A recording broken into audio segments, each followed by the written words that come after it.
11:10 AM ਦੇ ਸਰੋਤਿਆਂ ਨੂੰ ਸੁਖਜੀਤ ਮੰਗਟ ਵੱਲੋਂ ਸਤਿ ਸ਼੍ਰੀ ਅਕਾਲ। 6 ਜੂਨ 2022 ਪ੍ਰੋਗਰਾਮ ਪੰਜਾਬੀ ਆਵਾਜ਼ 'ਚ ਤੁਹਾਡਾ ਸਵਾਗਤ ਹੈ। ਇਹ ਪ੍ਰੋਗਰਾਮ ਹਫ਼ਤੇ ਦੇ 5 ਦਿਨ ਜਾਣੀ ਕਿ ਮੰਡੇ ਟੂ ਫਰਾਈਡੇ ਤੁਹਾਡੇ ਲਈ ਪੇਸ਼ ਕੀਤਾ ਜਾਂਦਾ ਹੈ ਡਾਕਟਰ ਸ਼ਿੰਦਰ ਪੁਰੇਵਾਲ ਤੇ ਮੇਰੇ ਵੱਲੋਂ।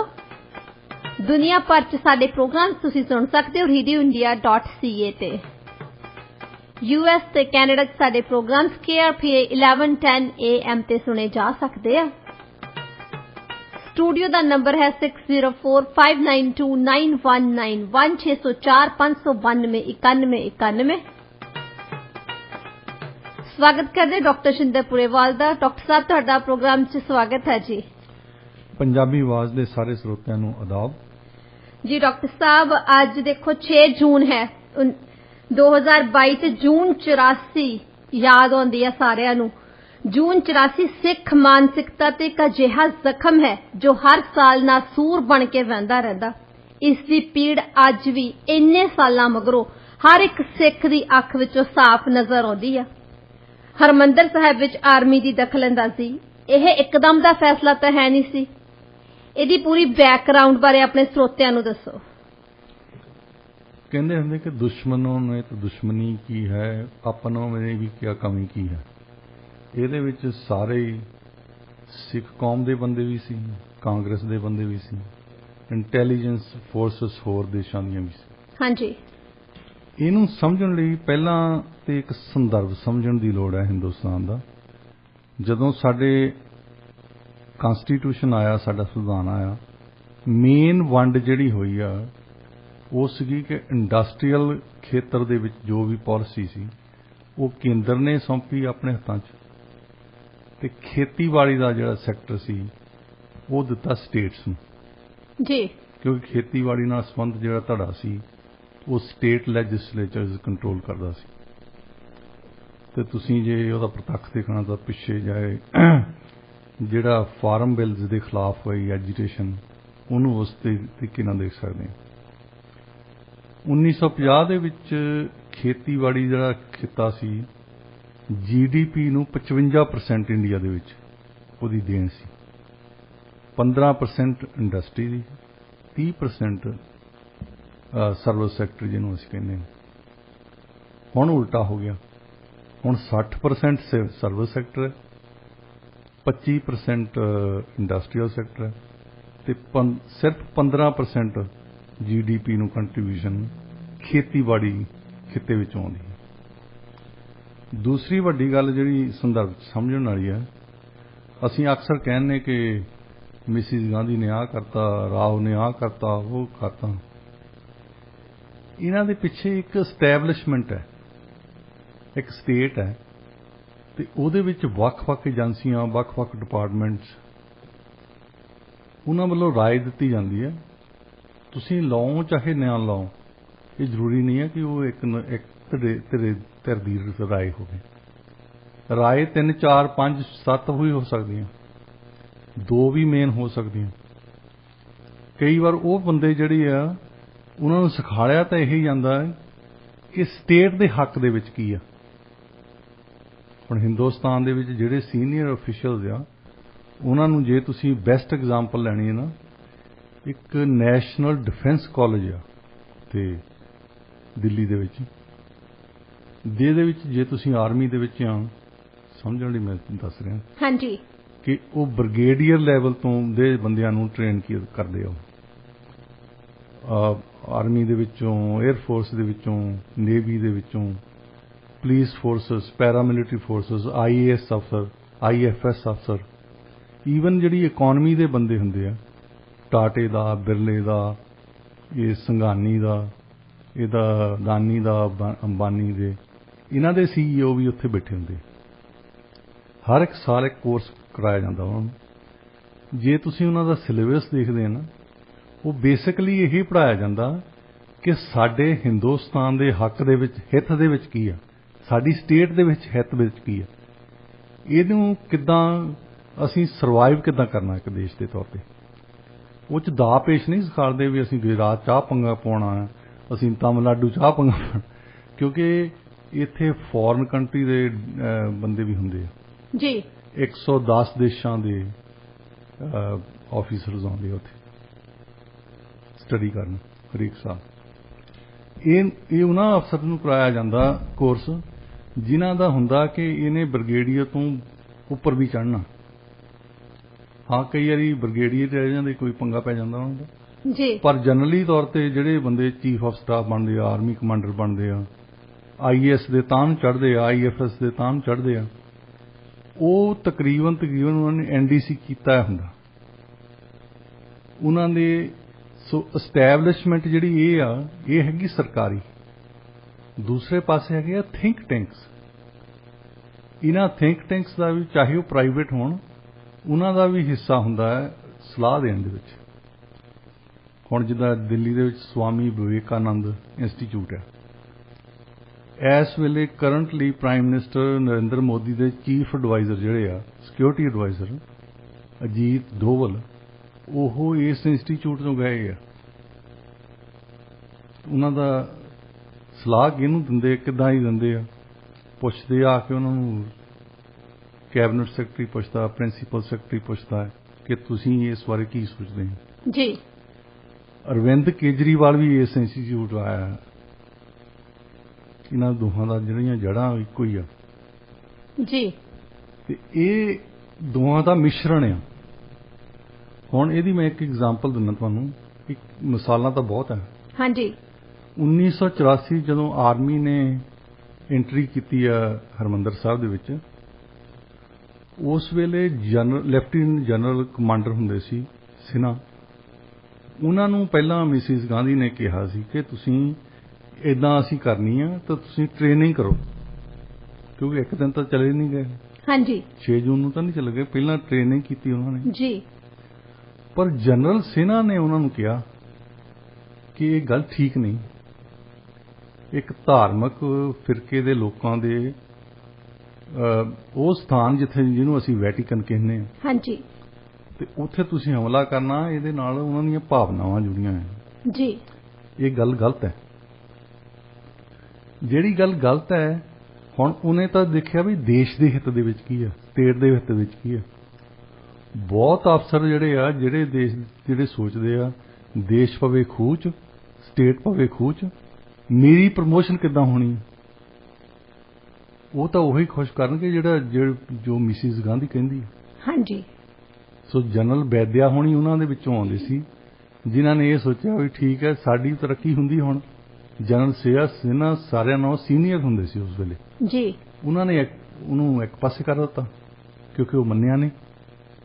ਇਦਾਂ ਸਟੈਬਲਿਸ਼ਮੈਂਟ ਦੇ ਵਿੱਚ ਬਹੁਤ ਅਫਸਰ ਹੈ ਜਿਹੜੇ ਜ਼ਰੂਰੀ ਨਹੀਂ ਕਿ ਸਾਰਿਆਂ ਦੀ ਸਲਾਹ ਇੱਕੋ ਹੀ ਹੋਵੇ। ਇਹਨੂੰ ਸਮਝਣ ਦੀ ਲੋੜ ਹੈ ਹਾਂਜੀ ਕਿ ਸਟੈਬਲਿਸ਼ਮੈਂਟ ਕਿਸ ਤਰੀਕੇ ਨਾਲ ਉਹਨਾਂ ਨੂੰ ਐਡਵਾਈਸ ਕਰਦੀ ਹੈ। ਪਰ ਜਿਹੜੇ ਪੋਲੀਟੀਸ਼ੀਅਨ ਆ, ਜੋ ਪ੍ਰਾਈਮ ਮਿਨਿਸਟਰ ਆ, ਕੈਬਨਿਟ ਮੰਤਰੀ ਆ, ਉਹ ਦੇਖਦੇ ਕਿ ਸਾਡੀ ਪਾਰਟੀ ਦੇ ਹਿੱਤ ਦੇ ਵਿੱਚ ਕੀ ਹੈ ਜੀ, ਅਸੀਂ ਅਗਲੀ ਇਲੈਕਸ਼ਨ ਕਿੱਦਾਂ ਜਿੱਤਣੀ ਜੀ। ਇਹ ਥੋੜ੍ਹਾ ਸੋਚਦੇ ਵੀ ਸਾਡੀ ਸਟੇਟ ਦੇ ਵਿੱਚ ਹਿੱਤ ਵਿੱਚ ਕੀ ਹੈ। ਸਟੇਟ ਦੇ ਵਿੱਚ ਜਿੱਦਾਂ ਇੱਕ ਪ੍ਰਕਾਸ਼ ਸਿੰਘ ਬਾਦਲ ਬਾਰੇ ਗੱਲ ਕਰਦੇ ਹੁੰਦੇ ਆ, PHU ਦੇ ਵਿੱਚ ਇੱਕ ਪ੍ਰੋਫੈਸਰ ਨੇ ਸੈਮੀਨਾਰ ਦਿੱਤਾ ਉਹਨਾਂ ਨੂੰ ਇੱਕ ਬੰਦ ਕਮਰੇ ਦੀ ਮੀਟਿੰਗ ਦੇ ਵਿੱਚ, ਹਾਂਜੀ, ਕਿ ਪੰਜਾਬ ਦੇ ਵਿੱਚ ਪਾਣੀ ਦੀ ਜਿਹੜੀ ਹਾਲਾਤ ਬਹੁਤ ਬੁਰੀ ਹੋ ਰਹੀ ਹੈ, ਪਾਣੀ ਬਹੁਤ ਡੂੰਘਾ ਜਾ ਰਿਹਾ। ਉਹਨਾਂ ਨੇ ਇੱਕ ਪ੍ਰੈਜੈਂਟੇਸ਼ਨ ਬਣਾਈ। ਪ੍ਰਕਾਸ਼ ਸਿੰਘ ਬਾਦਲ ਨੇ ਉਹਨਾਂ ਨੂੰ 10 ਮਿੰਟਾਂ ਬਾਅਦ ਹੀ ਰੋਕ ਦਿੱਤਾ। ਕਹਿੰਦੇ ਪਾਣੀ ਤੁਸੀਂ ਕਹਿੰਦੇ ਖਤਮ ਹੋ ਜਾਣਾ, 4 ਸਾਲ ਮੇਰੇ ਰਹਿੰਦੇ, 4 ਸਾਲਾਂ 'ਚ ਤਾਂ ਨਹੀਂ ਖਤਮ ਹੋਣਾ। ਆਪਣਾ ਉਹਨੇ ਸੋਚਿਆ ਹਿੱਤ, ਉਹਨੇ ਸਿਰਫ ਇੰਨਾ ਹੀ ਸੋਚਿਆ ਵੀ ਮੇਰੇ ਤਾਂ 4 ਸਾਲ ਰਹਿੰਦੇ ਆ, ਹੋ ਜਾਵੇ ਤਾਂ ਹੋ ਜਾਵੇ, ਪੰਜਾਬ ਜਾਵੇ ਖੂਹ 'ਚ। ਪ੍ਰਕਾਸ਼ ਸਿੰਘ ਬਾਦਲ ਨੂੰ ਕੀ ਫਰਕ ਪੈਂਦਾ?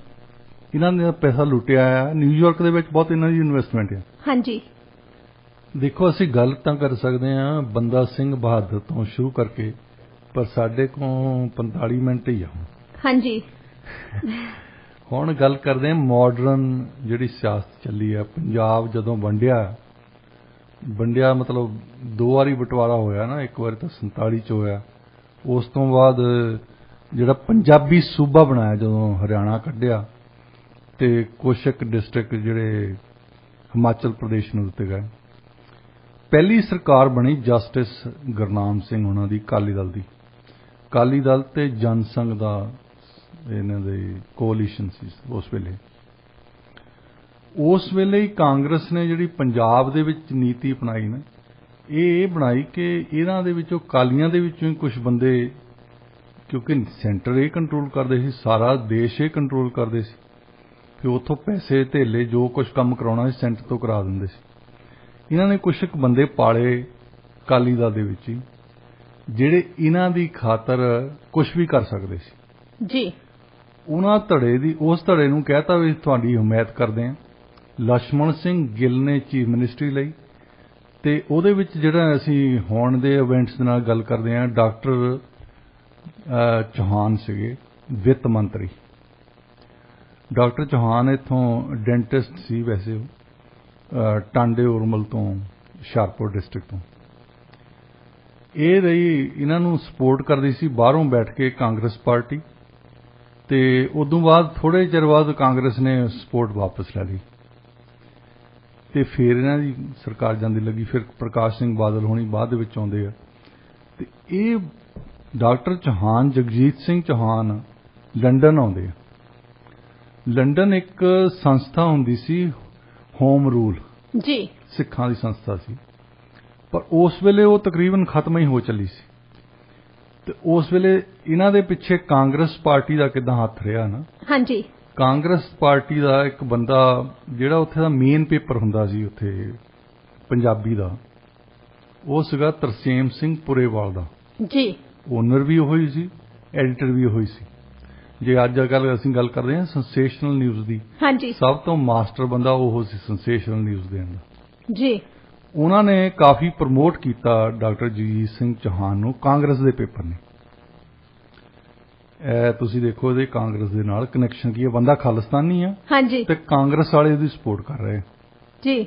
ਕਾਂਗਰਸ ਦੀ ਇਹ ਨੀਤੀ ਚੱਲ ਰਹੀ ਸੀ ਕਿ ਖਾਲਿਸਤਾਨ ਦੀ ਸਪੋਰਟ ਕਰਕੇ, ਖਾੜਕੂਆਂ ਦੀ ਸਪੋਰਟ ਕਰਕੇ ਇਹਨਾਂ ਨੂੰ ਅਕਾਲੀ ਦਲ ਨੂੰ ਥੱਲੇ ਕਿੱਦਾਂ ਲਾਉਣਾ, ਸਭ ਤੋਂ ਪਹਿਲਾਂ। ਹੁਣ ਦੂਸਰੀ ਗੱਲ ਮੇਰੀ ਇਹ ਸੁਣ ਲਓ ਕਿ ਐਸਟੈਬਲਿਸ਼ਮੈਂਟ ਜਿਹੜੀ ਆ ਸਾਡੀ, ਉਹਦੇ ਵਿੱਚ ਸਾਰੇ ਹੀ ਬੰਦੇ ਨਹੀਂ ਦਿੱਲੀ 'ਚ ਕਹਿੰਦੇ ਹੋਣੇ ਵੀ ਇਹ ਕੰਮ ਕਰੋ, ਉਹ ਇਹ ਵੀ ਕਹਿੰਦੇ ਹੋਣੇ ਵੀ ਇਹ ਸਰਹੱਦੀ ਸੂਬਾ ਆ, ਇਹਦੇ ਵਿੱਚ ਜੇ ਤੁਸੀਂ ਖਾਲਿਸਤਾਨੀ ਮੂਵਮੈਂਟ ਜਾਂ ਖੜਕੂਵਾਦ ਚਲਾਉਣੇ ਆ ਤਾਂ ਇਹਦਾ ਨੁਕਸਾਨ ਸਾਰੇ ਦੇਸ਼ ਨੂੰ ਹੋ ਸਕਦਾ ਜੀ। ਪਰ ਜਿਹੜੇ ਛੋਟੇ ਲੈਵਲ ਤੇ ਸੋਚਦੇ ਆ ਉਹ ਦੇਖਦੇ ਕਿ ਅਗਲੀ ਇਲੈਕਸ਼ਨ ਕਿੱਦਾਂ ਜਿੱਤਣੀ। ਹਾਂਜੀ, 4 ਸਾਲਾਂ ਦੀ ਗੱਲ ਹੈ, 5 ਸਾਲਾਂ ਦੀ ਗੱਲ ਹੈ, ਦੇਸ਼ ਪਵੇ ਖੂਹ ਦੇ ਵਿੱਚ, ਉਹ ਆਪਣਾ ਹਿੱਤ ਦੇਖਦੇ ਆ, ਉਹ ਆਪਣਾ ਹਿੱਤ ਦੇਖਦੇ। ਹੁਣ ਡਾਕਟਰ ਜਗਜੀਤ ਸਿੰਘ ਚੌਹਾਨ ਉਹਨਾਂ ਨੂੰ ਪੰਜਾਬ ਦੇ ਵਿੱਚ ਵੀ ਚੰਗੀ ਤਰ੍ਹਾਂ ਜਾਣਦੇ ਆ, ਲੰਡਨ ਦੇ ਵਿੱਚ ਵੀ ਉਹਨਾਂ ਦੀ ਬੱਲੇ ਬੱਲੇ ਕਰਾਉਣ ਦੀ ਕੋਸ਼ਿਸ਼ ਕੀਤੀ ਗਈ, ਪਰ ਉਹ ਕਹਿੰਦੇ ਵੀ ਤੂੰ ਵੱਡਾ ਲੈਵਲ ਤੇ ਕੁਝ ਹੋਣਾ ਚਾਹੀਦਾ। ਉਸ ਵੇਲੇ ਉਹਨਾਂ ਦੇ ਸਬੰਧ ਬਣੇ ਪਾਕਿਸਤਾਨੀ ਇੰਟੈਲੀਜੈਂਸ ਏਜੰਸੀਜ਼ ਦੇ ਨਾਲ। ਉਹਨਾਂ ਨੇ ਉਹਨਾਂ ਨੂੰ ਪਾਕਿਸਤਾਨ ਵਾਲੇ ਜੇ ਬੰਗਲਾਦੇਸ਼ ਵਾਲੀ ਵਾਰ ਹਰ ਕੇ ਹੀ ਹਟੇ ਸੀ, ਤਾਂ ਗੁੱਸੇ ਵਿੱਚ ਵੀ ਸੀ। ਉਹਨਾਂ ਨੇ ਦੇਖਿਆ ਕਿ ਸਿੱਖ ਕਾਰਡ ਖੇਲਿਆ ਜਾਵੇ, ਤੇ ਸਿੱਖ ਕਾਰਡ ਦੇ ਵਿੱਚ ਸਭ ਤੋਂ ਪਹਿਲਿਆਂ ਬੰਦਿਆਂ ਦੇ ਵਿੱਚੋਂ ਜਗਜੀਤ ਸਿੰਘ ਚੌਹਾਨ ਵੀ ਸੀ, ਜਿਹੜੇ ਕਿ ਇੱਕ ਛੋਟੀ ਜਿਹੀ ਸਿੱਖ ਸੰਸਥਾ ਜਿਹੜੀ ਸਿੱਖ ਹੋਮ ਰੂਲ ਵਾਲੀ ਸੀ, ਉਹ ਉੱਥੋਂ ਫਿਰ ਇਹਨਾਂ ਨੇ ਜਨਰਲ ਜ਼ਹੀਆ ਖਾਨ ਜਿਹੜੇ ਪਾਕਿਸਤਾਨ ਦੇ ਸੀ, ਉਹਨਾਂ ਨੇ ਸੱਦਿਆ, ਇਹਨਾਂ ਨੇ ਮੀਟਿੰਗ ਵੀ ਕੀਤੀ ਉੱਥੇ ਪਾਕਿਸਤਾਨ ਦੇ ਵਿੱਚ। ਪਹਿਲੇ 5 ਗੁਰੂ ਸਾਹਿਬਾਨ ਦਾ ਜਿਹੜਾ ਜੀਵਨ ਸੰਬੰਧ ਰਿਹਾ ਨਾ, ਉਹ ਤਕਰੀਬਨ ਜਿਹਨੂੰ ਅਸੀਂ ਕਹਿੰਦੇ ਹਾਂ ਲਹਿੰਦਾ ਪੰਜਾਬ, ਉਹਦੇ ਨਾਲ ਰਿਹਾ। ਹਾਂਜੀ। ਤਾਂ ਉਹਨਾਂ ਦੇ ਜ਼ਿੰਦਗੀ ਦੇ ਵਿੱਚੋਂ ਕੁਝ ਸ਼ੈਆਂ ਹੋਣੀਆਂ, ਕੁਝ ਵਸਤਾਂ ਹੋਣੀਆਂ ਜਿਹੜੀਆਂ ਕਿ ਮਹਾਰਾਜ ਸਾਹਿਬ ਦੇ ਰੂਲ ਦੇ ਵਿੱਚ ਵੀ ਉਹਨਾਂ ਦੇ ਕੋਲ ਸੀ, ਉਸ ਤੋਂ ਬਾਅਦ ਕੁਝ ਪਰਿਵਾਰਾਂ ਦੇ ਕੋਲ ਸੀ, ਤੇ ਪਾਕਿਸਤਾਨ ਦੀ ਸਰਕਾਰ ਨੇ ਇਕੱਠੀਆਂ ਕਰਕੇ ਆਰਕਾਈਵਜ਼ ਦੇ ਵਿੱਚ ਰੱਖੀਆਂ ਸੀ। ਜਨਰਲ ਜ਼ਹੀਆ ਖਾਨ ਨੇ ਇਹਨਾਂ ਦੀ ਬੱਲੇ ਬੱਲੇ ਕਰਾਉਣ ਲਈ ਨਾ ਡਾਕਟਰ ਜਗਜੀਤ ਚੌਹਾਨ ਦੀ, ਉਹਨਾਂ ਨੇ ਉਹ ਵਸਤਾਂ ਜਿਹੜੀਆਂ ਗੁਰੂ ਸਾਹਿਬਾਨ ਦੀਆਂ ਸੀਗੀਆਂ ਸ਼ੈਆਂ, ਉਹ ਸਾਰੀਆਂ ਉਹਨਾਂ ਨੂੰ ਦੇ ਦਿੱਤੀਆਂ ਜਿੰਨੀਆਂ ਉਹਨਾਂ ਦੇ ਕੋਲ ਸੀ ਉਸ ਵੇਲੇ ਜੀ। ਔਰ ਉਹਨਾਂ ਨੂੰ ਕਿਹਾ ਕਿ ਤੁਸੀਂ ਜਦੋਂ ਇਹ ਦਿਖਾਲਣ ਜਾਓਗੇ, ਹੁਣ ਭਾਵਨਾ ਲੋਕਾਂ ਦੀ ਜੁੜੀ ਹੈ। ਹਾਂਜੀ। ਗੁਰੂ ਨਾਨਕ ਦੇਵ ਜੀ ਦਾ ਭਾਵੇਂ ਗਲਾਸ ਹੀ ਲੱਭ ਹੋਵੇ, ਹਾਂਜੀ, ਉਹਨੂੰ ਦੇਖਣ ਜਾਂਦੇ ਲੋਕ। ਜੀ ਬਿਲਕੁਲ। ਇਸ ਗੱਲ ਦਾ ਡਾਕਟਰ ਜਗਜੀਤ ਸਿੰਘ ਨੇ ਕਾਫੀ ਫਾਇਦਾ ਉਠਾਇਆ। ਉਹ ਅਕਸਰ ਗੁਰਦੁਆਰੇ ਤੋਂ ਇੱਕ ਗੁਰਦੁਆਰੇ ਤੋਂ ਦੂਜੇ ਗੁਰਦੁਆਰੇ ਤੇ ਸੀ, ਹਰ ਥਾਂ ਜਾਂਦਾ ਹੁੰਦਾ ਸੀ, ਦਿਖਾਲਦਾ ਹੁੰਦਾ ਸੀ ਵੀ ਮੈਂ ਗੁਰੂ ਸਾਹਿਬਾਨ ਦੀਆਂ ਵਸਤਾਂ ਲੈ ਕੇ ਆਇਆ। ਉਹਦੇ ਨਾਲ ਉਹਦੀ ਬੱਲੇ ਬੱਲੇ ਹੋਈ। ਹੁਣ ਬੱਲੇ ਬੱਲੇ ਇੱਥੋਂ ਪੰਜਾਬ ਦੀ ਮੁੜ ਆਉਂਦੇ ਆ ਮੁੜ ਕੇ। ਹਾਂਜੀ। ਪੰਜਾਬ ਦੇ ਵਿੱਚ 71 ਦੇ ਵਿੱਚ ਲੜਾਈ ਉੱਥੇ ਜਿੱਤੀ ਆ, ਮਿਸਿਸ ਗਾਂਧੀ ਬਣ ਗਈ, ਮਾਂ ਦੁਰਗਾ ਕਹਿਣ ਲੱਗ ਪਏ ਇਹਨੂੰ। ਮਾਂ ਦੁਰਗਾ ਦਾ ਕਰਕੇ ਕਾਂਗਰਸ ਹਰ ਪਾਸੇ ਹੀ ਛਾ ਗਈ ਜੀ। ਤੇ ਇੱਥੇ ਪੰਜਾਬ ਦੇ ਵਿੱਚ ਗਿਆਨੀ ਜ਼ੈਲ ਸਿੰਘ ਦੀ ਮਿਨਿਸਟਰੀ ਬਣੀ, ਜਿਨ੍ਹਾਂ ਨੇ ਅਕਾਲੀ ਦਲ ਨੂੰ ਖੋਰਾ ਲਾਉਣਾ ਇਸ ਤਰ੍ਹਾਂ ਸ਼ੁਰੂ ਕਰਤਾ ਕਿ ਅਕਾਲੀ ਦਲ ਦੇ ਕੋਲ ਦੋ ਹੀ ਪਲੈਂਕ ਸੀ। ਹਾਂਜੀ। ਇੱਕ ਤਾਂ ਜਿਹੜੇ ਕਹਿੰਦੇ ਆ ਖੇਤਰੀ ਮੰਗਾਂ ਸੀ, ਜਦੋਂ ਚੰਡੀਗੜ੍ਹ ਦਿਓ ਸਾਨੂੰ, ਭਾਖੜਾ ਨੰਗਲ ਸਾਨੂੰ ਦਿਓ, ਪੰਜਾਬੀ ਬੋਲਦੇ ਇਲਾਕੇ ਦਿਓ। ਦੂਸਰੀਆਂ ਆਈਆਂ ਸਿੱਖ ਮੰਗਾਂ, ਸਿੱਖ ਧਰਮ ਦੇ ਨਾਲ ਜੁੜੀਆਂ ਹੋਈਆਂ। ਤੇ ਉਹ ਗਿਆਨੀ ਜ਼ੈਲ ਸਿੰਘ ਜਿਹੜੇ ਸੀ ਉਹ ਬੜੀਆਂ ਸਿੱਖ ਮੰਗਾਂ ਬਾਰੇ ਅਕਾਲੀ ਦਲ ਤੋਂ ਵੀ ਅੱਗੇ, ਦੋ ਕਦਮ ਅੱਗੇ ਸੀ ਜੀ। ਗੁਰੂ ਗੋਬਿੰਦ ਸਿੰਘ ਜੀ ਦਾ ਜੋ ਵੀ ਜ਼ਿਆਦਾ ਸੰਬੰਧ ਮਾਲਵੇ ਦੇ ਨਾਲ ਸੀ। ਹਾਂਜੀ। ਤੇ ਮਾਲਵੇ ਦੇ ਵਿੱਚ ਜਿਹੜੇ ਉਹਨਾਂ ਨੇ ਜਿੱਥੇ ਗੁਰੂ ਸਾਹਿਬ ਗਏ ਉੱਥੇ ਉਹਨਾਂ ਦੀ ਡਿਵੈਲਪਮੈਂਟ ਕੀਤੀ, ਵਿਕਾਸ ਕੀਤਾ, ਉਹਨਾਂ ਨੂੰ ਜੋੜਿਆ ਉਹਨਾਂ ਨੇ। ਹਾਂਜੀ। ਸੜਕਾਂ ਦੇ ਨਾਲ, ਤੇ ਇਸ ਕਰਕੇ ਉਹਨਾਂ ਦੀ ਬੱਲੇ ਬੱਲੇ ਹੋਣ ਲੱਗ ਪਈ। 1973 ਦੇ ਵਿੱਚ ਇੱਕ ਅਕਾਲੀ ਦਲ ਨੇ ਸ੍ਰੀ ਅਨੰਦਪੁਰ ਸਾਹਿਬ ਮੀਟਿੰਗ ਕੀਤੀ। ਹੁਣ ਬਾਹਰ ਬੈਠੇ ਅਕਾਲੀ, ਬਾਹਰ ਬੈਠੇ ਅਕਾਲੀਆਂ ਨੂੰ ਚੇਤਾ ਆ ਜਾਂਦਾ ਵੀ ਪੰਜਾਬ ਦੀਆਂ ਵੀ ਮੰਗਾਂ ਆ ਜੀ, ਸਿੱਖ ਧਰਮ ਦੀਆਂ ਵੀ ਮੰਗਾਂ ਆ, ਪਰ ਜਦੋਂ ਇਹ ਸਰਕਾਰ ਬਣਾ ਲੈਂਦੇ ਉਦੋਂ ਕੋਈ ਨਹੀਂ ਚੇਤਾ ਹੁੰਦਾ ਇਹਨਾਂ ਨੂੰ। ਹਾਂਜੀ। ਉੱਥੇ ਅਕਸਰ ਤੁਸੀਂ ਸੁਣਿਆ ਹੋਣਾ ਸ਼ਬਦ ਅਨੰਦਪੁਰ ਸਾਹਿਬ ਦਾ ਮਤਾ ਜੀ। ਉਹ ਐਕਚੁਅਲੀ ਸ਼ਬਦ ਜਿਹੜਾ ਮੈਸਨੋਮਰ ਹੈ, ਗਲਤ ਲਿਆ ਜਾਂਦਾ। ਉਹ ਮਤੇ ਸੀ, ਇੱਕ ਮਤਾ ਨਹੀਂ, ਉਹਦਾ ਕਈ ਮਤੇ ਪਾਸ ਕੀਤੇ ਇਹਨਾਂ ਨੇ ਉੱਥੇ ਜੀ। ਜਿਹੜੇ ਮਤੇ ਦਾ ਕਰਕੇ ਅਨੰਦਪੁਰ ਸਾਹਿਬ ਦਾ ਮਤਾ ਕਿਹਾ ਜਾਂਦਾ ਨਾ, ਹਾਂਜੀ, ਉਹ ਸਿਰਫ ਤੇ ਸਿਰਫ ਕਸ਼ਮੀਰ ਸਮਝੌਤੇ ਦੀ ਨਕਲ ਕੀਤੀ ਹੈ ਇਹਨਾਂ ਨੇ, ਬਿਲਕੁਲ ਕਾਪੀ ਕੀਤੀ ਹੈ ਹੂ ਬਹੂ। ਤੇ ਉਹਦੀ ਵੀ ਗੱਲ ਕਰਦੇ ਬਾਅਦ ਦੇ ਵਿੱਚ, ਜਿਹਨੂੰ ਕਿ ਮਿਸਿਸ ਗਾਂਧੀ ਨੇ ਕਿਹਾ ਸੀ ਕਿ ਇਹ ਵੱਖਵਾਦੀ ਮਤਾ ਹੈ ਜੀ। ਹੋਰ ਮਤਿਆਂ ਦੇ ਵਿੱਚੋਂ ਕਈ ਮਤੇ ਸੀ, ਜਿੱਦਾਂ ਇੱਕ ਮਤਾ ਸੀ ਕਿ ਗਿਆਨੀ ਜ਼ੈਲ ਸਿੰਘ ਉਹਨਾਂ ਨੇ ਆ ਕੇ ਇੱਕ ਲੈਂਡ ਰਿਫਾਰਮ ਐਕਟ ਪੇਸ਼ ਕੀਤਾ ਪੰਜਾਬ ਦੇ ਵਿੱਚ। ਹਾਂਜੀ। ਕਿ ਜਿਹੜਾ ਵੀ ਬੰਦਾ ਓਨਰਸ਼ਿਪ ਰੱਖਦਾ ਹੈ ਲੈਂਡ ਦੀ ਨਾ ਪੰਜਾਬ ਦੇ ਵਿੱਚ, ਖੇਤੀਬਾੜੀ ਦੀ, 17.5 ਏਕੜਾਂ ਤੋਂ ਵੱਧ ਉਹ ਮਲਕੀਅਤ ਨਹੀਂ ਹੋਣੀ ਚਾਹੀਦੀ ਉਹਦੀ ਜੀ। 17.5 ਏਕੜ ਤੋਂ ਬਾਅਦ ਉਹ ਫਿਰ ਅਸੀਂ ਲੈ ਕੇ ਲੋਕਾਂ ਨੂੰ ਵੰਡ ਦੇਣੀ ਜੀ। ਉਹਦੇ ਖਿਲਾਫ ਸੀ ਮਤਾ ਇੱਕ ਅਨੰਦਪੁਰ ਸਾਹਿਬ ਦਾ, ਕਿ ਜੇ ਤੁਸੀਂ ਖੇਤੀਬਾੜੀ 'ਚ ਇਹ ਕਹਿੰਦੇ ਆ ਕਿ 17.5 ਏਕੜ ਹੀ ਹੋਣੇ ਚਾਹੀਦੇ ਆ, ਇੰਡਸਟਰੀ 'ਚ ਵੀ ਫਿਰ ਇਦਾਂ ਹੀ ਕਰੋ ਜੀ। ਉਹਨਾਂ ਨੂੰ ਵੀ ਕਹੋ ਵੀ ਇੰਨੀ ਤੁਹਾਡੇ ਤੋਂ ਹੋਣੀ ਚਾਹੀਦੀ ਹੈ। ਹਾਂਜੀ। ਸ਼ਹਿਰਾਂ 'ਚ ਵੀ ਇਦਾਂ ਹੀ ਕਰੋ ਜੀ, ਹਰ ਜਗ੍ਹਾ ਤੇ ਇਹ ਕਰੋ। ਦੂਸਰਾ ਸੀ ਕਿ ਉਹਨਾਂ ਦਿਨਾਂ ਦੇ ਵਿੱਚ ਅਜੇ ਮਸ਼ੀਨਰੀ, ਜੇ ਫਾਰਮ ਮਸ਼ੀਨਰੀ ਜੇ ਕੋਈ ਬਣਾਉਂਦਾ ਹੁੰਦਾ ਸੀ, ਸਭ ਤੋਂ ਜ਼ਿਆਦਾ ਅਮਰੀਕਾ ਵਾਲੇ ਸੀ ਜੀ।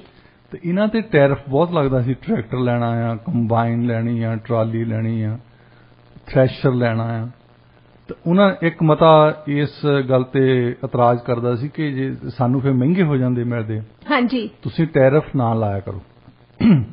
ਸੋ ਇਸ ਕਰਕੇ ਇਹਨਾਂ ਨੂੰ ਮਤਾ ਨਹੀਂ ਕਿਹਾ ਜਾ ਸਕਦਾ, ਇਹਨੂੰ ਮਤੇ ਕਿਹਾ ਜਾ ਸਕਦਾ ਜੀ। ਅਨੰਦਪੁਰ ਸਾਹਿਬ ਦੇ ਮਤੇ। ਤੇ ਜਿਹੜਾ ਮਤਾ ਭੜਥੂ ਪਾਇਆ ਉਹਨੇ ਇਹ ਪਾਇਆ ਕਿ ਜਿਹੜਾ ਕਸ਼ਮੀਰ ਸਮਝੌਤੇ ਦੀ ਨਕਲ ਕੀਤੀ ਸੀ ਇਹਨਾਂ ਨੇ ਨਾ, ਹਾਂਜੀ, ਉਹ ਹੈਗਾ ਫੈਡਰੇਸ਼ਨ ਬਾਰੇ। ਇਤਰਾਜ਼ ਕੀਤਾ ਗਿਆ ਅਕਾਲੀ ਦਲ ਵੱਲੋਂ ਕਿ ਤੁਸੀਂ ਕੇਂਦਰ ਦੇ ਕੋਲ ਸਾਰੀਆਂ ਹੀ ਪਾਵਰਸ ਆ, ਸਾਡੇ ਕੋਲ ਹੈ ਹੀ ਨਹੀਂ ਕੁਛ। ਸੋ ਇਹਨਾਂ ਨੇ ਕਿਹਾ ਕਿ 4 ਪਾਵਰਸ ਹੋਣੀ ਚਾਹੀਦੀਆਂ ਸੈਂਟਰ ਦੇ ਕੋਲ, ਬਾਕੀ ਸਾਰੀਆਂ ਸੂਬਿਆਂ ਦੇ ਕੋਲ ਹੋਣੀ ਚਾਹੀਦੀਆਂ। ਇਹ ਨਹੀਂ ਕਿਹਾ ਕਿ ਇਕੱਲੇ ਪੰਜਾਬ ਦੇ ਕੋਲ ਹੀ ਹੋਣੀ ਚਾਹੀਦੀਆਂ, ਸਾਰਿਆਂ ਸੂਬਿਆਂ ਦੀ ਗੱਲ ਕੀਤੀ ਜੀ। ਉਹਨਾਂ ਨੇ ਕਿਹਾ ਕਿ ਡਿਫੈਂਸ, ਕਮਿਊਨੀਕੇਸ਼ਨ, ਫੋਰਨ ਅਫੇਅਰਸ ਤੇ ਕਰੰਸੀ ਇਹ ਸੈਂਟਰ ਦੇ ਕੋਲ ਹੋਣੇ ਚਾਹੀਦੇ ਆ, ਬਾਕੀ ਦੇ ਸਾਰੇ ਅਧਿਕਾਰ ਖੇਤਰ ਜਿਹੜੇ ਆ ਉਹ ਸੂਬਿਆਂ ਦੇ ਕੋਲ ਹੋਣੇ ਚਾਹੀਦੇ ਜੀ। ਜਿਹੜੀ ਮੰਗ ਬਹੁਤਿਆਂ ਸਟੇਟਸ ਨੇ ਕੀਤੀ ਸੀ, ਹਾਂਜੀ, ਉਹ ਇੰਨਾ ਸਪੈਸਿਫਿਕ ਤਾਂ ਨਹੀਂ ਸੀ ਹੋਏ, ਪਰ ਉਹਨਾਂ ਨੇ ਮੰਗ ਕੀਤੀ ਸੀ ਕਿ ਕੇਂਦਰ ਦੇ ਕੋਲ ਜ਼ਿਆਦਾ ਅਧਿਕਾਰ ਖੇਤਰ ਹੈ, ਸੂਬਿਆਂ ਦੇ ਕੋਲ ਘੱਟ ਹੈ। ਠੀਕ ਹੈ, ਤੁਸੀਂ ਖੇਤੀਬਾੜੀ ਸਾਨੂੰ ਦਿੱਤੀ ਆ, ਲਾਅ ਐਂਡ ਆਰਡਰ ਦਿੱਤਾ ਹੈ, ਐਜੂਕੇਸ਼ਨ ਦਿੱਤੀ ਆ, ਸਿਹਤ ਮੰਤਰਾਲਾ ਦਿੱਤਾ ਹੈ, ਪਰ ਸਾਨੂੰ ਹੋਰ ਵੀ ਚਾਹੀਦੇ ਆ। ਹਾਂਜੀ। ਜਿਹੜੀ ਗੱਲ ਬਾਕੀ ਦੇ ਸੂਬੇ ਵੀ ਕਹਿ ਰਹੇ ਸੀ। ਹੁਣ ਇਹਦੇ ਨਾਲ ਉਹ ਐਜੀਟੇਸ਼ਨ ਸ਼ੁਰੂ ਕੀਤੀ ਆ ਉਹਨਾਂ ਨੇ। ਹਾਂਜੀ।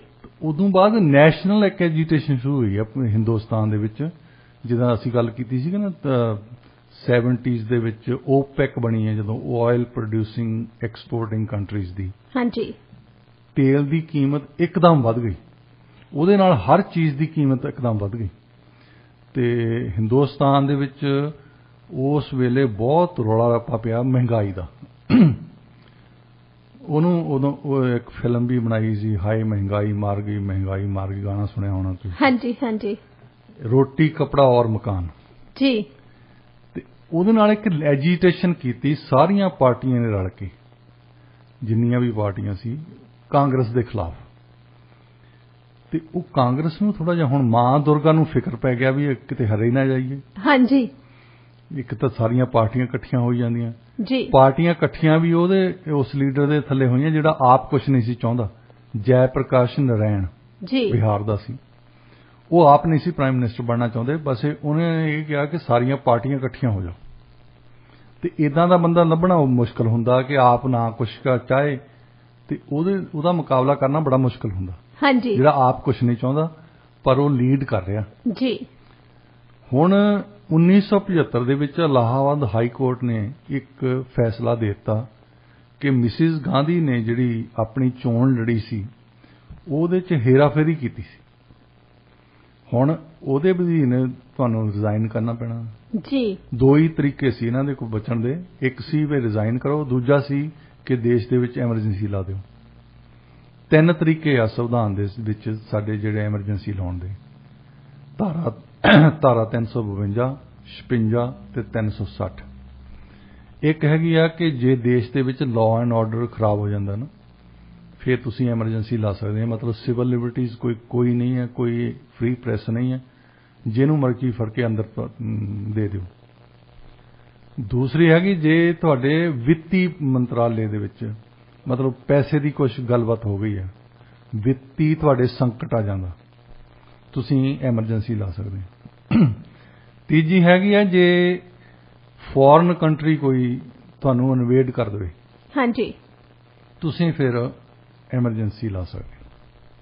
ਮਿਸਿਸ ਗਾਂਧੀ ਨੇ ਇਹ ਕਹਿਤਾ ਵੀ ਲਾਅ ਐਂਡ ਆਰਡਰ ਜਿਹੜਾ ਖਰਾਬ ਹੋ ਗਿਆ ਉਹਨਾਂ ਨੇ ਐਮਰਜੈਂਸੀ ਲਾਤੀ 25 ਜੂਨ 1975 ਨੂੰ ਹਾਂਜੀ ਹੁਣ ਇੱਕ ਪਾਸੇ ਤਾਂ ਉਹਨਾਂ ਨੂੰ ਪੰਜਾਬ ਦੇ ਵਿੱਚ ਤਾਂ ਪ੍ਰੋਬਲਮ ਆ ਕਿ ਕਾਂਗਰਸ ਦੀ ਸਰਕਾਰ ਤਾਂ ਹੈਗੀ ਹੈ ਅਕਾਲੀ ਦਲ ਜਿਹੜਾ ਇਹ ਨਾਲ ਰਲ ਰਿਹਾ ਸੀ ਦੂਸਰੀਆਂ ਪਾਰਟੀਆਂ ਦੇ ਜਿੰਨੀਆਂ ਵੀ ਕਾਂਗਰਸ ਦੇ ਖਿਲਾਫ ਸੀ ਵੀ ਅਸੀਂ ਵੀ ਇਹਦੇ ਐਮਰਜੈਂਸੀ ਦੇ ਖਿਲਾਫ ਹਾਂ ਉਸ ਵੇਲੇ ਕਾਂਗਰਸ ਪਾਰਟੀ ਨੇ ਮਿਸਿਸ ਗਾਂਧੀ ਨੇ ਇੱਕ ਕੋਲੀਸ਼ਨ ਤੋੜਨ ਦੀ ਕੋਸ਼ਿਸ਼ ਕੀਤੀ ਜਿਹੜੀ ਵੀ ਉਹਨਾਂ ਦੇ ਜਿੰਨੀ ਕਾਂਗਰਸ ਦੇ ਖਿਲਾਫ ਹੋਈ ਸੀ ਉਹਨਾਂ ਨੇ ਉਸ ਵੇਲੇ ਵਾਅਦਾ ਕੀਤਾ ਇਹਨਾਂ ਨੂੰ ਕਿਹਾ ਵੀ ਜਿਹੜੀਆਂ ਤੁਹਾਡੀਆਂ ਮੰਗਾਂ ਮੈਂ ਮੰਨ ਲੈਂਦੀ ਹਾਂ ਕੋਈ ਵੱਡੀ ਗੱਲ ਨਹੀਂ ਅੱਛਾ ਹੁਣ ਮੰਗਾਂ ਤਾਂ ਮੰਨ ਹੁੰਦੀਆਂ ਜੇ ਤਾਂ ਪੰਜਾਬ ਦੀਆਂ ਮੰਗਾਂ ਆ ਵੀ ਚੰਡੀਗੜ੍ਹ ਦੇ ਦੇਵਾਂਗੇ ਫਲਾਣਾ ਦੇ ਦੇਵਾਂਗੇ ਹਾਂਜੀ ਇਹਨਾਂ ਨੂੰ ਤਾਂ ਆਪਣੀ ਪਈ ਸੀ ਨਾ ਅਕਾਲੀਆਂ ਨੂੰ ਅਸੀਂ ਜੇ ਇਹਨਾਂ ਦੀ ਗੱਲ ਮੰਨ ਕੇ ਨਹੀਂ ਵਿਰੋਧ ਕਰਦੇ ਤਾਂ ਫੇਰ ਤਾਂ ਕਾਂਗਰਸ ਵਾਲਿਆਂ ਦੀ ਬੱਲੇ ਬੱਲੇ ਜੀ ਸਾਨੂੰ ਕਿਹਨੇ ਪੁੱਛਣਾ ਉੱਥੇ ਇਹ ਹਮੇਸ਼ਾ ਹੀ ਵਿਰੋਧ ਦੇ ਵਿੱਚ ਹੀ ਰਹੇ 77 ਦੀ ਇਲੈਕਸ਼ਨ ਹੋਈ ਇੰਟੈਲੀਜੈਂਸ ਜਿਹੜੀਆਂ ਏਜੰਸੀਜ਼ ਆ ਉਹਨਾਂ ਨੇ ਗਲਤ ਇਨਫੋਰਮੇਸ਼ਨ ਦਿੰਦੇ ਆ ਚਮਚਾਗਿਰੀ ਨਹੀਂ ਕਰਦੇ ਹਾਂਜੀ ਚਮਚਾਗਿਰੀ ਉਹਨਾਂ ਨੇ ਵੀ ਬਹੁਤ ਕੀਤੀ ਮਿਸਿਸ ਗਾਂਧੀ ਦੀ ਮਿਸਿਸ ਗਾਂਧੀ ਨੂੰ ਝੂਠੇ ਮੂਠੇ ਪੋਲ ਬਣਾ ਕੇ ਦੇਤੇ ਜੀ ਤੁਸੀਂ ਜਿੱਤਦੇ ਆ ਉਹ ਜਦੋਂ ਇਲੈਕਸ਼ਨ ਕਰਾ ਲਈ ਤਾਂ ਉਹ ਹਾਰ ਗਏ ਤਾਂ ਉੱਥੇ ਵੀ ਗੈਰ ਕਾਂਗਰਸ ਸਰਕਾਰ ਪਹਿਲੀ ਵਾਰੀ ਬਣ ਗਈ ਪੰਜਾਬ ਦੇ ਵਿੱਚ 78 ਦੇ ਵਿੱਚ ਪ੍ਰਕਾਸ਼ ਸਿੰਘ ਬਾਦਲ ਦੀ ਅਗਵਾਈ ਦੇ ਵਿੱਚ ਸਰਕਾਰ ਬਣ ਗਈ ਹੁਣ ਇੱਕ ਨੈਸ਼ਨਲ ਤੌਰ ਤੇ ਮਿਸਿਸ ਗਾਂਧੀ ਨੇ ਕੋਲੀਸ਼ਨ ਪੈਦਾ ਕੀਤੀ ਕਿ ਪੁਰਾਣੇ ਜਿਹੜੇ ਖੇਤੀਬਾੜੀ ਧੜਾ ਹੁੰਦਾ ਸੀ ਨਾ ਪਾਵਰਫੁਲ ਬੰਦੇ ਸਟੇਟਸ ਦੇ ਵਿੱਚ ਉਹਨਾਂ ਨੂੰ ਅਲੱਗ ਕਰਤਾ ਪਹਿਲਾਂ ਹੀ ਆਉਂਦੀ ਨੇ 66-67 ਦੇ ਵਿੱਚ ਜਿਹੜੀਆਂ ਖੇਤਰੀ ਪਾਰਟੀਆਂ ਬਣੀਆਂ ਆ ਉਹ ਉਸ ਜ਼ਮਾਨੇ ਦੇ ਵਿੱਚ ਬਣੀਆਂ ਆ ਜ਼ਿਆਦਾ ਜੀ ਤੇ ਵੋਟਾਂ ਵੀ ਉਹਨਾਂ ਨੂੰ ਚਾਹੀਦੀਆਂ ਹਾਂਜੀ ਵੋਟਾਂ ਲੈਣ ਲਈ ਉਹਨਾਂ ਨੇ ਕੋਲੀਸ਼ਨ ਪੈਦਾ ਕਰ ਲਈ ਕਿ ਮੁਸਲਮਾਨ ਵੋਟਰ ਤੇ ਸਕੈਜੂਅਲ ਕਾਸਟ ਦੇ ਬੰਦੇ ਇਹਨਾਂ ਦੀ ਤਕਰੀਬਨ 30% ਵੋਟ ਬਣਦੀ ਹੈ ਤੇ ਨਾਲ ਥੋੜੇ ਬਹੁਤੇ ਜਿਨ੍ਹਾਂ ਨੂੰ ਅਸੀਂ ਬੈਕਵਰਡ ਕਾਸਟ ਕਹਿੰਦੇ ਆ ਤੇ ਸਰਦਾਰੀ ਅਜੇ ਵੀ ਉਹਨਾਂ ਦੇ ਕੋਲ ਹੀ ਆ ਜਿਨ੍ਹਾਂ ਦੇ ਜਿਹੜੀਆਂ ਨੂੰ ਅਸੀਂ ਅਪਰ ਕਾਸਟ ਕਹਿੰਦੇ ਆ ਉੱਪਰਲੀਆਂ ਜਮਾਤਾਂ ਉਹਦੇ ਨਾਲ ਉਹਨਾਂ ਨੇ ਕੋਲੀਸ਼ਨ ਇਦਾਂ ਬਣਾਈ ਕਿ ਮੈਂ ਹਰਾ ਨਾ ਇਸ ਤਰੀਕੇ ਨਾਲ ਬਣਾ ਲਈਆਂ ਤੇ ਪੰਜਾਬ ਦੇ ਵਿੱਚ ਜੋ 78 ਦੇ ਵਿੱਚ ਬਾਦਲ ਸਾਹਿਬ ਫੇਰ ਆ ਗਏ, ਅਕਾਲੀ ਦਲ ਆ ਗਿਆ। ਹਾਂਜੀ। ਇੱਥੋਂ ਹੁਣ ਇਹਨਾਂ ਨੂੰ ਪ੍ਰੋਬਲਮ ਪੈਂਦੀ ਹੈ ਕਿ ਪੰਜਾਬ ਦੇ ਵਿੱਚੋਂ ਅਕਾਲੀਆਂ ਦਾ ਰੂਲ ਕਿੱਦਾਂ ਖਤਮ ਕਰਨਾ। ਹਾਂਜੀ। ਫਿਰ ਇਹਦੇ ਵਿੱਚ ਗਿਆਨੀ ਜੈਲ ਸਿੰਘ ਤੇ ਬੂਟਾ ਸਿੰਘ ਇਹਨਾਂ ਨੇ ਸਟ੍ਰੈਟਜੀ ਲਾਈ ਕਿ ਸਭ ਤੋਂ ਵਧੀਆ ਤਰੀਕਾ ਇਹ ਹੀ ਹੈ, ਜਿੱਦਾਂ ਡਾਕਟਰ ਜਗਜੀਤ ਸਿੰਘ ਚੌਹਾਨ ਸਾਡੇ ਨਾਲ ਸੀ, ਇਸੇ ਤਰ੍ਹਾਂ ਜਿਹੜੇ ਖਾੜਕੂ ਸਿੱਖ ਆ ਜਿਹੜੇ ਜ਼ਿਆਦਾ ਵੱਡੇ ਨਾਅਰੇ ਮਾਰਦੇ ਆ ਨਾ, ਉਹਨਾਂ ਨੂੰ ਸਪੋਰਟ ਕੀਤਾ ਜਾਵੇ। 1978 ਦੇ ਵਿੱਚ ਇੱਕ ਤਾਂ ਕਾਂਗਰਸ ਨੇ ਜਿਹੜੇ ਡੇਰਾਵਾਦੀ ਹੁੰਦੇ ਸੀ ਉਹਨਾਂ ਨੂੰ ਆਪਣੇ ਨਾਲ ਲਾਇਆ। ਡੇਰਾਵਾਦੀਆਂ ਦੇ ਉਹਨਾਂ ਦਿਨਾਂ ਦੇ ਵਿੱਚ ਨਿਰੰਕਾਰੀ ਬਾਬੇ ਦੀ ਬੜੀ ਟੌਰ ਹੁੰਦੀ ਸੀ, ਗੁਰਬਚਨ ਸਿੰਘ ਸੀ। ਉਹਨਾਂ ਨੇ ਕਾਫੀ ਪੰਜਾਬ ਤੇ ਨੌਜਵਾਨਾਂ ਨੂੰ ਮਗਰ ਲਾਇਆ ਸੀ। ਇੱਕ ਤਾਂ ਉਹ ਉਹਨਾਂ ਨੂੰ ਵਰਤਣ ਲੱਗ ਪਏ, ਦੂਜੇ ਜਿਹੜੇ ਅਖੌਤੀ ਖਾੜਕੂ, ਮੈਂ ਇਹਨਾਂ ਨੂੰ ਕਹਿੰਦਾ ਨਾ ਕਾਂਗਰਸ ਪਾਰਟੀ ਦੀ ਜਿਹੜਾ ਬ੍ਰਿਗੇਡ, ਕਾਂਗਰਸ ਪਾਰਟੀ ਦਾ ਇਹ ਬ੍ਰਿਗੇਡ ਜਿਹੜਾ ਸੀ, ਇਹਨਾਂ ਨੇ ਸ਼੍ਰੋਮਣੀ ਗੁਰਦੁਆਰਾ ਪ੍ਰਬੰਧਕ ਕਮੇਟੀ ਦੀਆਂ ਇਲੈਕਸ਼ਨ 'ਚ ਸ਼ਰੇਆਮ, ਜਿਨ੍ਹਾਂ ਦੇ ਵਿੱਚ ਸੰਤ ਜਰਨੈਲ ਸਿੰਘ ਭਿੰਡਰਾਂਵਾਲੇ ਵੀ ਸੀ, ਇਹਨਾਂ ਨੇ ਸ਼ਰੇਆਮ ਕਾਂਗਰਸ ਪਾਰਟੀ ਦੇ ਜਿਹੜੇ ਉਮੀਦਵਾਰ ਸੀ ਉਹਨਾਂ ਦੀ ਸਪੋਰਟ ਕੀਤੀ। ਕਾਂਗਰਸ ਪਾਰਟੀ ਵੀ ਸਿੱਧੀ ਕਦੇ ਚੋਣ ਨਹੀਂ ਸੀ ਲੜਦੀ SCPC ਦੀ, ਉਹ ਹਮੇਸ਼ਾ ਕੋਈ ਪੰਥਕ ਜਥੇਬੰਦੀਆਂ ਬਣਾ ਲੈਂਦੀ ਸੀ ਜੀ, ਤਾਂ ਉਹਨਾਂ ਨੂੰ ਲੜਾਉਂਦੀ ਹੁੰਦੀ ਸੀ। ਅਕਾਲੀ ਦਾ ਮਤਲਬ ਉਹਨਾਂ ਦਾ ਹੁੰਦਾ ਸੀ ਵੀ ਅਕਾਲੀ ਦਲ ਨੂੰ ਹਰਾਉਣਾ ਸੀ। ਹਾਂਜੀ।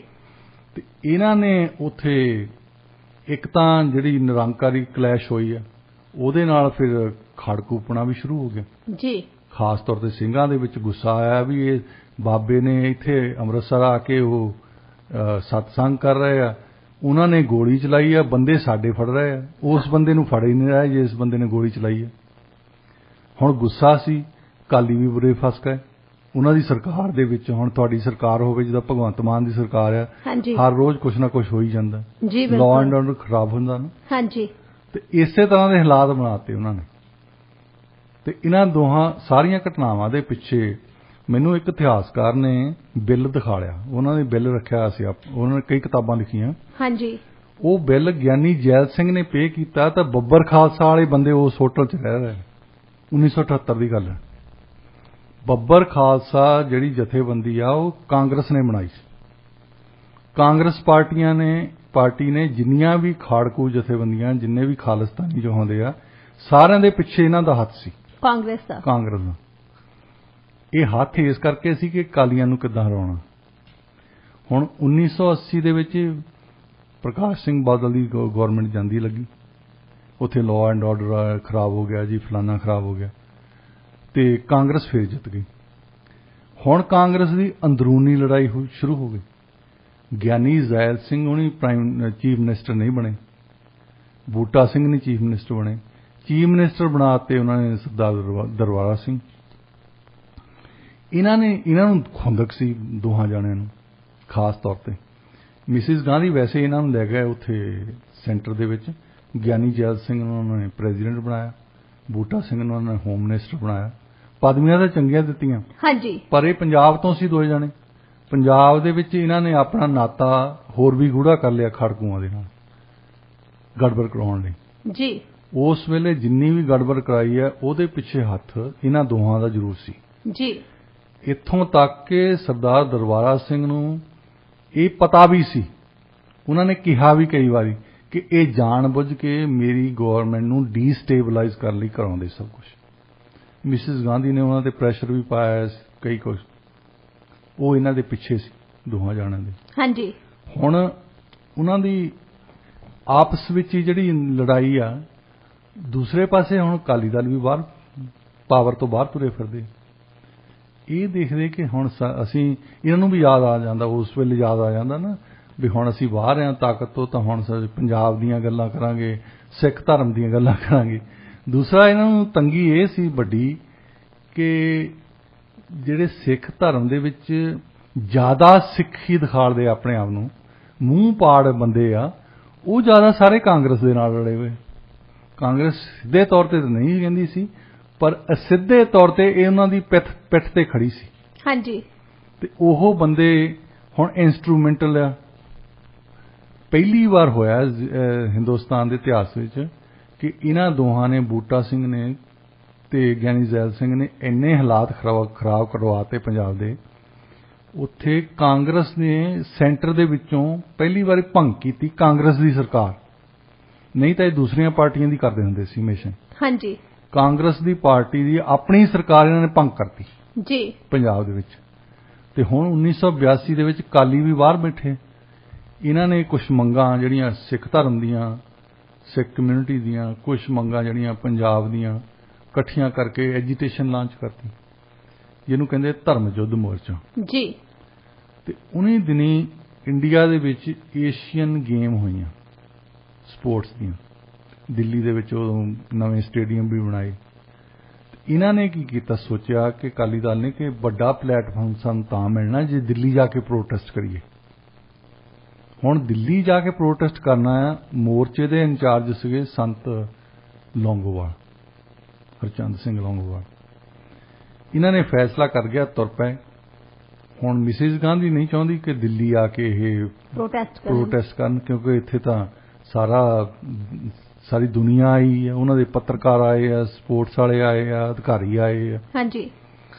ਤੇ ਇਹਨਾਂ ਦੀ ਭਜਨ ਲਾਲ ਦੀ ਸਰਕਾਰ ਸੀ ਹਰਿਆਣੇ ਦੇ ਵਿੱਚ, ਉਹ ਸੀਗੇ ਕਾਂਗਰਸ ਦੇ ਚੀਫ ਮਿਨਿਸਟਰ। ਉਹਨਾਂ ਨੇ ਜੋ ਕੁਝ ਕੀਤਾ ਉਹ ਸਿੱਖਾਂ ਨੂੰ ਭੁੱਲਣ ਵਾਲੀ ਗੱਲ ਨਹੀਂ। ਉਹਨਾਂ ਨੇ ਇੰਨੀ ਬੇਇੱਜ਼ਤੀ ਕੀਤੀ ਇਹਨਾਂ ਦੀ, ਤੇ ਉਹ ਮਤਲਬ ਤਸਵੀਰਾਂ ਸਾਰਿਆਂ ਦੇ ਸਾਹਮਣੇ ਆ ਜਾਂਦੀਆਂ ਜੋ ਕੁਝ ਕਾਂਗਰਸ ਨੇ ਕੀਤਾ। ਤੇ ਇਹਨਾਂ ਨੂੰ ਉੱਥੇ ਦਿੱਲੀ ਜਾਣ ਨਹੀਂ ਦਿੱਤਾ। ਇਹ ਉੱਥੋਂ ਮੁੜੇ ਆਏ, ਵਾਪਸ ਆ ਗਏ। ਫਿਰ ਇੱਕ ਪਾਸੇ ਤਾਂ ਅਕਾਲੀ ਦਲ ਤੇ ਤਸ਼ੱਦਦ, ਦੂਸਰੇ ਪਾਸੇ ਜਿਹੜੇ ਆਪਣਾ ਬ੍ਰਿਗੇਡ ਬਣਾਇਆ ਸੀ ਖਾੜਕੂਆਂ ਦਾ, ਖਾਲਿਸਤਾਨੀਆਂ ਦਾ, ਉਹਨੂੰ ਕਾਂਗਰਸ ਵਾਲੇ ਲਗਾਤਾਰ ਸ਼ਹਿ ਦੇ ਰਹੇ, ਹਰ ਤਰੀਕੇ ਦੇ ਨਾਲ ਹਥਿਆਰ ਵੀ ਦੇ ਰਹੇ।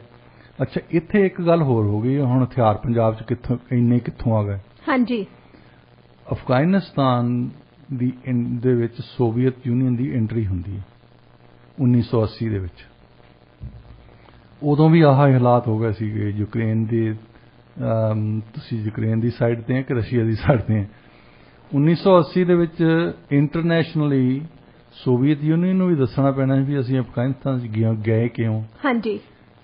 ਇੰਟਰਨੈਸ਼ਨਲ ਲਾਅ ਰੈਕਗਨਾਈਜ਼ ਕਰਦਾ ਜੇ ਕੋਈ ਸਰਕਾਰ ਕਿਸੇ ਦੀ ਲੈਜਿਟੀਮੇਟ ਗਵਰਨਮੈਂਟ ਜਿਹੜੀ ਆ ਉਹ ਤੁਹਾਨੂੰ ਇਨਵਾਈਟ ਕਰ ਲਵੇ, ਜਿੱਦਾਂ ਤੁਸੀਂ ਘਰੋਂ ਕਿਸੇ ਨੂੰ ਕਹਿੰਦੇ ਤੁਸੀਂ ਮੇਰੀ ਪਾਰਟੀ ਤੇ ਆ ਜਾਓ, ਤਾਂ ਫਿਰ ਤੁਸੀਂ ਫੋਨ ਨਹੀਂ ਪੁਲਿਸ ਨੂੰ ਕਰ ਸਕਦੇ ਕਿ ਆਹ ਮੇਰੇ ਐਵੇਂ ਆ ਵੜਿਆ। ਉਹ ਕਹਿੰਦਾ ਮੈਨੂੰ ਸੱਦਿਆ ਇਹਨਾਂ ਨੇ, ਆਹ ਦੇਖ ਲਓ। ਹਾਂਜੀ। ਤੇ ਇਦਾਂ ਇਹ ਲੀਗਲ ਆ। ਤੇ ਇੰਡੀਆ ਵਾਲਿਆਂ ਨੇ ਇਹ ਕਿਹਾ ਕਿ ਇਹ ਗੱਲ ਠੀਕ ਹੈ ਇਹਨਾਂ ਦੀ, ਅਫਗਾਨਿਸਤਾਨ ਦੀ ਸਰਕਾਰ ਨੇ ਇਹਨਾਂ ਨੂੰ ਸੱਦਿਆ ਸੀ, ਅਸੀਂ ਇਹਦੀ ਨਿਗਰਾਨੀ ਕਰਨੀ। ਹੁਣ ਉਹਦੇ ਕਰਕੇ ਅਮਰੀਕਾ ਵਾਲੇ ਪਹਿਲਾਂ ਵੀ ਦੁਖੀ ਸੀ ਇੰਡੀਆ ਤੋਂ ਵੈਸੇ ਕਿ ਨੌਨ ਅਲਾਈਨਡ ਹੈ, ਇਹ ਸਾਡੇ ਨਾਲ ਨਹੀਂ ਆਉਂਦੇ। ਇਹ ਪਾਲਿਸੀ ਹੁੰਦੀ ਸੀ ਬਹੁਤ ਚਿਰਾਂ ਦੀ ਰਹੀ ਹੈ ਕੋਲਡ ਵਾਰ ਦੇ ਵਿੱਚ, ਜੇ ਤੁਸੀਂ ਸਾਡੇ ਨਾਲ ਨਹੀਂ ਤਾਂ ਸਾਡੇ ਦੁਸ਼ਮਣ ਆ, ਜਾਂ ਤਾਂ ਸਾਡੇ ਨਾਲ ਹੋ, ਨਹੀਂ ਤਾਂ ਤੁਸੀਂ, ਮਤਲਬ ਅਸੀਂ ਇਹੀ ਸਮਝਦੇ ਹਾਂ ਵੀ ਤੁਸੀਂ ਸੋਵੀਅਤ ਯੂਨੀਅਨ ਦੇ ਨਾਲ ਆ। ਹਾਂਜੀ। ਸੋਵੀਅਤ ਯੂਨੀਅਨ ਦੀ ਪਾਲਿਸੀ ਹੁੰਦੀ ਸੀ ਕਿ ਜੇ ਤੁਸੀਂ ਅਮਰੀਕਾ ਦੇ ਨਾਲ ਨਹੀਂ ਆ ਤਾਂ ਫਿਰ ਠੀਕ ਹੈ ਜੀ, ਸਾਡੇ ਨਾਲ ਹੋਵੋ ਚਾਹੇ ਨਾ ਹੋਵੋ, ਸੋ ਲੌਂਗ ਤੁਸੀਂ ਅਮਰੀਕਾ ਦੇ ਨਾਲ ਨਹੀਂ ਆ ਜੀ, ਤੇ ਸਾਡੇ ਲਈ ਖੁਸ਼ੀ ਦੀ ਗੱਲ ਹੈ। ਇੱਥੇ ਸਾਰੀਆਂ ਵੈਸਟਰਨ ਕੰਟਰੀਜ਼ ਨੇ, ਜਿਨ੍ਹਾਂ 'ਚ ਕੈਨੇਡਾ ਵੀ ਸ਼ਾਮਲ ਹੈ, ਇਹਨਾਂ ਦੇ ਸਿੱਖ ਕਾਰਡ ਪਲੇ ਕਰਨਾ ਸ਼ੁਰੂ ਕੀਤਾ ਪ੍ਰੈਸ਼ਰ ਪਾਉਣ ਲਈ ਇੰਡੀਆ ਤੇ ਕਿ ਅਸੀਂ ਜਿੰਨੇ ਵੀ ਖਾਲਿਸਤਾਨੀਆਂ ਦੀ ਐਕਟੀਵਿਟੀਜ਼ ਹੁੰਦੀਆਂ ਸੀ ਇੱਥੇ, ਉਹਨਾਂ ਨੂੰ ਕੈਨੇਡਾ ਦੀ ਸਰਕਾਰ ਵੀ ਅਸਿੱਧੇ ਤੌਰ ਤੇ, ਅਮਰੀਕਾ ਦੀ ਸਰਕਾਰ ਵੀ ਸਿੱਧੇ ਤੌਰ ਤੇ, ਯੂਕੇ ਦੀ ਸਰਕਾਰ ਵੀ ਸਿੱਧੇ ਤੌਰ ਤੇ ਨਹੀਂ ਕਿ ਕਦੇ ਵੀ ਕੀਤਾ ਇਹਨਾਂ ਨੇ, ਅੰਦਰੋਂ ਹਵਾ ਦਿੰਦੇ ਸੀ ਇਹਨਾਂ ਨੂੰ, ਕੁਝ ਕਹਿੰਦੇ ਨਹੀਂ ਸੀ। ਉਹਨਾਂ ਦੀ ਮੈਂ ਇੱਕ ਐਗਜ਼ਾਮਪਲ ਦਿੰਦਾ ਕਿ ਇੱਕ ਵਾਰ ਡਾਕਟਰ ਜਗਜੀਤ ਸਿੰਘ ਚੌਹਾਨ ਨੇ ਅਮਰੀਕਾ ਦਾ ਵੀਜ਼ਾ ਉਹਨਾਂ ਨੂੰ ਮਿਲ ਗਿਆ, ਕਿਉਂਕਿ ਇੰਡੀਅਨ ਪਾਸਪੋਰਟ ਹੀ ਸੀ ਹਾਲੇ ਵੀ ਉਹਨਾਂ ਦਾ ਜੀ। ਉਹਨਾਂ ਨੂੰ ਅਮਰੀਕਾ ਦਾ ਵੀਜ਼ਾ ਮਿਲ ਗਿਆ ਤੇ ਉਹਨਾਂ ਨੇ ਆਉਣਾ ਸੀ ਯੂਐਸ ਦੇ ਵਿੱਚ। ਇੰਡੀਅਨ ਗਵਰਨਮੈਂਟ ਨੇ ਆਬਜੈਕਸ਼ਨ ਕੀਤਾ ਕਿ ਤੁਸੀਂ ਕਿਉਂ ਸੱਦ ਰਹੇ ਹੋ ਉਹਨੂੰ, ਉਹ ਤਾਂ ਦੇਸ਼ ਦੇ ਖਿਲਾਫ ਹੈ। ਅੱਛਾ, ਹਾਲਾਂਕਿ ਉਹਨਾਂ ਨੂੰ ਪਤਾ ਵੀ ਸੀ ਦੇਸ਼ ਦੇ ਖਿਲਾਫ ਕਿੰਨਾ ਕਿਹਾ, ਉਹ ਕਾਂਗਰਸ ਪਾਰਟੀ ਦੇ ਹੱਕ 'ਚ ਹੁੰਦਾ ਸੀ। ਉਹਨਾਂ ਨੇ ਕੈਂਸਲ ਕਰਤਾ ਵੀਜ਼ਾ। ਫਿਰ ਇੱਥੇ ਸੈਨੇਟਰ ਜੈਸੀ ਹੈਲਮ ਹੁੰਦਾ ਸੀ ਰਿਪਬਲਿਕਨ ਦਾ, ਉਹਨੇ ਜਿਹੜੀ ਸੈਨੇਟ ਹੁੰਦੀ ਹੈ ਜਾਂ ਪਾਰਲੀਮੈਂਟ ਹੈ ਸਾਡੀ, ਇਹ ਕਿਸੇ ਵੀ ਬੰਦੇ ਨੂੰ ਕਿਤਿਓਂ ਵੀ ਸੱਦ ਸਕਦੀ ਵੀ ਸਾਡੀ ਕਮੇਟੀ ਦੇ ਮੂਹਰੇ ਆ ਕੇ ਤੂੰ ਪੇਸ਼ ਹੋਣਾ ਤਾਂ ਤੁਹਾਨੂੰ ਫਿਰ ਉਹਨਾਂ ਨੂੰ ਵੀਜ਼ਾ ਦੇਣਾ ਹੀ ਪੈਂਦਾ ਜੀ। ਇਹਨਾਂ ਨੇ ਐਗਰੀਕਲਚਰ ਕਮੇਟੀ ਵਿੱਚ ਬੋਲਣ ਲਈ ਜਗਜੀਤ ਸਿੰਘ ਚੌਹਾਨ ਉਹਨਾਂ ਨੂੰ ਸੱਦ ਲਿਆ।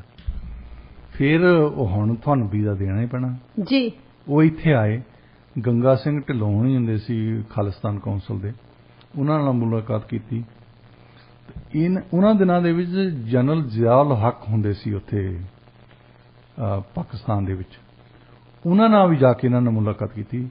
ਉਹਨਾਂ ਨੂੰ ਥੋੜ੍ਹੀ ਜਿਹੀ ਸ਼ੱਕ ਇਸ ਕਰਕੇ ਪੈ ਗਈ। ਇੱਕ ਵਾਰ ਉਹਨਾਂ ਨੂੰ ਕਿਸੇ ISI ਦੇ ਕਰਨਲ ਨੇ ਪੁੱਛ ਰਿਹਾ, ਉਹ ਕਹਿੰਦਾ ਸਰ ਖਾਲਿਸਤਾਨ ਦੀ ਗੱਲ ਕਰਦੇ ਹਾਂ ਅਸੀਂ, ਤੇ ਖਾਲਿਸਤਾਨ ਦੀ ਅਸੀਂ ਅਸਲੀ ਸਪੋਰਟ ਕਰਦੇ ਕਿ ਵੈਸੇ ਹੀ ਜਿੱਦਾਂ ਪੰਗਾ ਪਾਉਣ ਲਈ ਕਰਦੇ ਹਾਂ ਉੱਪਰ ਤੇ ਜ਼ਿਆਉਲ ਹੱਕ ਕਹਿਣ ਲੱਗੇ ਵੀ ਤੁਸੀਂ ਕਦੇ ਇਹਨਾਂ ਦਾ ਮੈਪ ਦੇਖਿਆ? ਜਿਹੜਾ ਮੈਪ ਖਾਲਿਸਤਾਨ ਕੌਂਸਲ ਨੇ ਕੱਢਿਆ ਸੀ ਨਾ, ਉਹ ਕੱਢਿਆ ਸੀ ਮਹਾਰਾਜਾ ਰਣਜੀਤ ਸਿੰਘ ਦੇ ਪੀਰੀਅਡ ਦਾ। ਮਹਾਰਾਜਾ ਰਣਜੀਤ ਸਿੰਘ ਦਾ ਜਿਹੜਾ ਰਾਜ ਸੀ ਉਹ ਤਕਰੀਬਨ ਸਾਰਾ ਹੀ ਪਾਕਿਸਤਾਨ ਸੀ। ਹਾਂਜੀ। ਇੱਕ ਤੁਸੀਂ ਬਲੋਚਿਸਤਾਨ ਨੂੰ ਛੱਡ ਦਿਓ ਤਾਂ ਸਿੰਧ ਨੂੰ ਛੱਡ ਦਿਓ, ਬਾਕੀ ਸਾਰਾ ਪਾਕਿਸਤਾਨ, ਕਸ਼ਮੀਰ ਤੇ ਇਧਰੋਂ ਮਾਝਾ ਦੁਆਬਾ ਕਹਿ ਲਓ, ਮਾਲਵਾ ਹੀ ਵੱਖਰਾ ਸੀ। ਉਹ ਕਹਿੰਦਾ ਕਿ ਇਹਨਾਂ ਦਾ ਮੈਪ ਦੇਖੋ ਵੀ ਇਹਨਾਂ ਨੇ ਸਾਨੂੰ ਵੀ ਇਨਕਲੂਡ ਕੀਤਾ ਹੈ। ਤਾਂ ਉਹਨਾਂ ਨੇ ਇੱਕ ਸਟੈਂਡਿੰਗ ਆਰਡਰ ਕੱਢਿਆ ਹੁੰਦਾ ਸੀ ਜ਼ਿਆਉਲ ਹੱਕ ਨੇ। ਸਟੈਂਡਿੰਗ ਆਰਡਰ ਦਾ ਮਤਲਬ ਹੁੰਦਾ ਵੀ ਮੈਨੂੰ ਵਾਰ-ਵਾਰ ਪੁੱਛਣ ਦੀ ਲੋੜ ਨਹੀਂ ਹੈ। ਉਹਨਾਂ ਨੇ ਕਿਹਾ ਸੀ ਕਿ ਇਹਨਾਂ ਨੂੰ ਐਕਟੀਵਿਟੀ ਤਾਂ ਕਰਨ ਲੈਣ ਦੀ, ਉਹ ਜਿਹੜੀਆਂ ਸਿੱਖ ਜਥੇਬੰਦੀਆਂ ਫਿਰਦੀਆਂ ਇੱਥੇ, ਪਰ ਇਹਨਾਂ ਤੇ ਨਿਗਾਹ ਰੱਖੋ। ਤੇ ਇੰਟੈਲੀਜੈਂਸ ਆਫੀਸਰਸ ਜਿਹੜੇ ਆ ਹਰ ਇੱਕ ਕਾਰਵਾਈ ਇਹਨਾਂ ਦੀ ਦੇਖਦੇ ਹੁੰਦੇ ਸੀ ਉੱਥੇ ਪਾਕਿਸਤਾਨ ਦੇ ਵਿੱਚ। ਹਾਂਜੀ। ਇਹਨਾਂ ਨੂੰ ਇਦਾਂ ਨਹੀਂ ਖੁੱਲ੍ਹ ਛੱਡੀ ਸੀ ਵੀ ਤੁਸੀਂ ਜੋ ਮਰਜ਼ੀ ਕਰੋ, ਨਿਗਾਹ ਰੱਖੋ ਕਹਿੰਦੇ ਸੀ।